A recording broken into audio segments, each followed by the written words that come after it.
behalf of the Kurdish community, I would like to thank our Coast Salish community and nations for allowing us to take refuge on Turtle Island on Coast Salish territory. Thank you.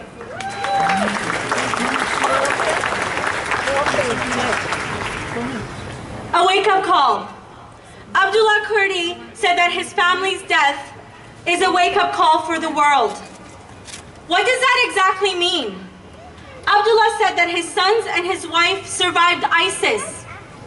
They survived the brutal border crossing. They survived hunger and sickness, but they did not survive the water. In our Kurdish community, we have heard about the endless amount of people that have drowned in order to survive. But Alan Kurdi woke up the world. His body on that shore is the outcome of our silence. The millions of refugees, Kurdish, Arab, Christian, Yazidi, and other minorities have been crying out to the world. But nobody listened until Alan's little body surfaced. Why would millions of people suddenly want to migrate out of the Middle East? And I say suddenly with great sarcasm, because this crisis did not start overnight. It has been accumulating for the last few years. And finally, the world has taken notice. ISIS remains an imminent threat in Kurdistan, and only Kurdish forces have assembled troops on the ground. Millions of refugees was the wake-up call that the world needed. And please, please, do not stop talking. Do not stop crying. There's a lot of talk because the elections are happening and they're right around the corner. And I pray and I hope that this will not stop. Whoever is elected into parliament, we need to push and push some more until they make policy changes. We will not stay silent anymore.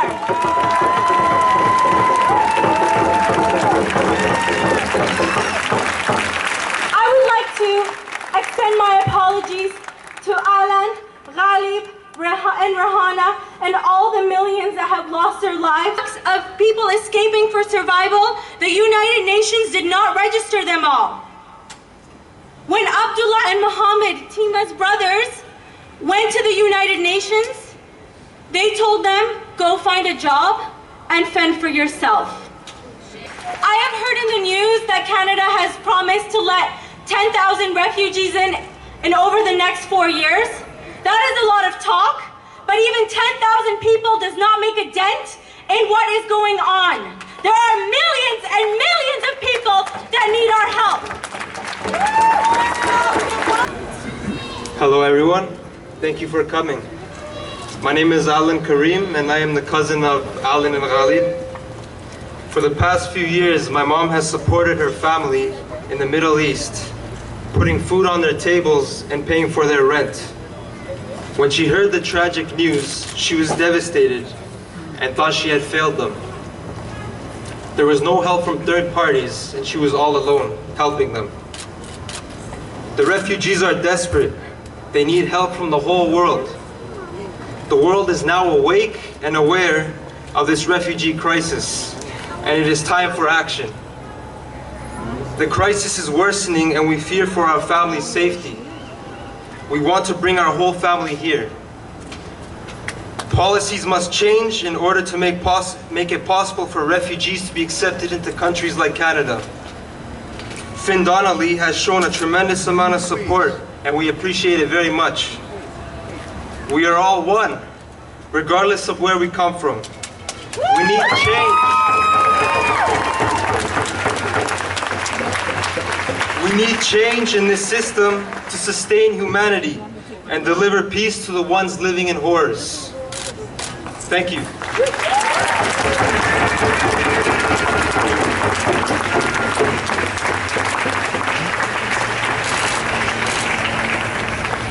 Thank you for that. We're all here to support and share in your grief so as to make it lighter on you. I hope that comes through. This is a perfect time to hold a minute of silence. Amazing welcome. I know as a former refugee myself, I know that my freedom out with the security, the sovereignty of indigenous nations on these lands. And I think that we should all lend our support with the multiple amounts of struggles that are happening on these lands, particularly right now the Unistoten up in Wet'suwet'en territory who are being forcibly detained, displaced from their lands. So I think it's important to mention that as well. Thank you for sharing your story. I just want to say to you all that I am so incredibly honored to be here with you. And we're not alone. We're alongside 20 plus cities in Canada who took to the streets and said refugees are welcome. I'm going to read to you every single one of these cities because I think it's important. Ajax, Ontario. And you know why that's important? It's because that's Chris Alexander's riding. And people stood up in his riding and said, no, you are not protecting refugees. Antigonish, Nova Scotia. Calgary, Edmonton, Treaty 6 territory, Fredericton, New Brunswick, Halifax, Hamilton, Inuvik, Northwest Territories, Kingston, Ontario, London, Ontario, Montreal, Ottawa, Quebec City, Regina, Saskatoon, St. Catharines, Ontario, St. John's, Toronto, Vancouver, Victoria, and Winnipeg. Let's give a hand for every single one of these people who have stood up. So we know why we're here. All across the world, our hearts collectively broke when we saw the images of the unjust and wholly preventable death of little Alan Kurdi, his brother Ghalib, and his mother Rehana, as they desperately tried and sought refuge alongside their father Abdullah Kurdi. In the words of the grieving father, let the death of his beautiful children be a wake-up call to us all. We need to take these words to heart. Let us take these words to heart and do everything in our power to ensure the safety of refugees, to never look away from the plight of those who struggle, and to call out the complicity of our government and their exclusionary policies that prevent refugees from reaching safety. I call the Canadian government complicit, yes. I call them complicit because Chris Alexander and the former minister of what we call deportation, Jason Kenney, have enacted anti-refugee policies, legislations that essentially bar refugees from reaching our shores. They're war criminals. And this has resulted in the past 8 years of a 50% decrease in the number of refugee claims and a 30% decrease in refugee claims that have been accepted. This is immense. 30% decrease in refugee claims that have been accepted. This is immense. These politicians callously brag about these decreases as if it's a badge of honor. Shame. I call the Canadian government complicit because it's actively taking part in creating refugees by bombing people's homes and their infrastructure they depend on in Syria. It's the same, they did this in Iraq as well. They did this in Afghanistan as well.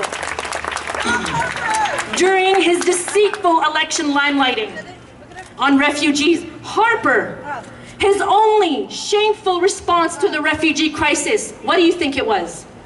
To continue to bomb Syria. Canada's military policy abroad and its war profiteering through the arms trade has to stop. It has been reported that even the recent announcement that Canada is letting in 10,000 Syrian refugees here in Canada is not actually implemented. Those stepping up who want to sponsor refugees and families to come to Canada, they're being told that it will take 48 months to process an application. To date, approximately 250 Syrian refugees have been granted refugee status in Canada. And many more families are dying as they're trying to escape the bombing.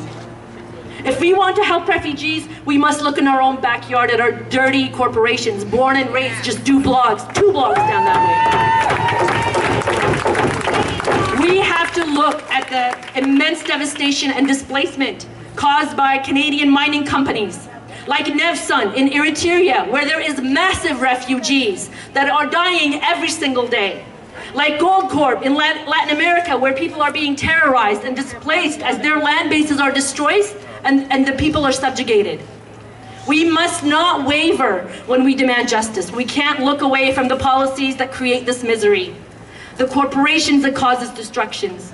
We have made it really clear that the people of this country care more for refugees than the governments. But please don't stop now. Please don't let this become yesterday's news. We are facing the largest refugee crisis since World War II. Don't let the governments get away with anti-refugee policies. Not a single political party has called for the expulsion of the two-tier refugee system where some people are deemed safe just because of where they were born.